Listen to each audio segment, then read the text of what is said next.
There is some corner of me that desires to move out into a remote cottage and carry out the rest of my life in complete solitude, because I know I am not fit to face reality, and my pride is such that I do not want anybody to see me come undone. I am very ill and do not wish to confide my illness in anybody, because I do not want to change the way people see me. As somebody who is studying to become a mental health clinician and who alleviates the suffering in others with only the most positive comments, it would be such a grim mark on my identity to confess to the world that I am not as perfect as I seem, that I am suffering nonstop behind closed doors, and there is no doubt that my mind has sickened considerably. Everywhere I go, I see eyes. I do not know why. All the time, every hour of the day, I find eyes imprinted onto my surroundings. Hideous eyes, veiny eyes, eyes of all different colors and shades, some menacing, some indifferent, some unblinking, others watch me wherever I go. They are eyes without bodies, eyes without faces, just eyes on their own.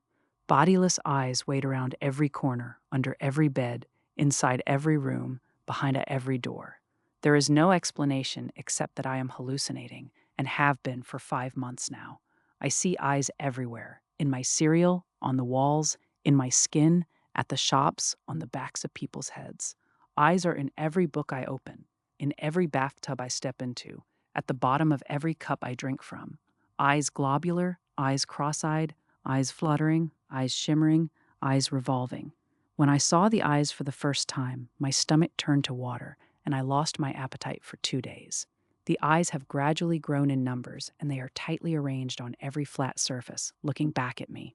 It puts a knot in my throat to think that there exists a dimension as useless as a dimension full of eyes, and I have been cursed with the capability to see into this dimension. This condition of mine has stolen away all my hopes of becoming a happy mother to my unborn baby girl, whose tiny feet I feel knocking against the inner walls of my stomach. I cannot stand the thought of seeing my newborn through so warped a perception of reality, propping my weary body up from the hospital bed and extending a shaky hand to caress a swaddled, fresh-faced version of myself, sadly only to not be able to tell her eyes apart from all the other eyeballs. I can envision it already. My poor baby will be overtaken by, totally colonized by eyes that are not her own, and I will never truly know her face in the absence of those haunting visuals. I am enslaved by the mental disease that has chewed its way into my brain, and what is meant to be the best moment of my life will be just another waking nightmare and another game of counting the sockets of watchful eyes.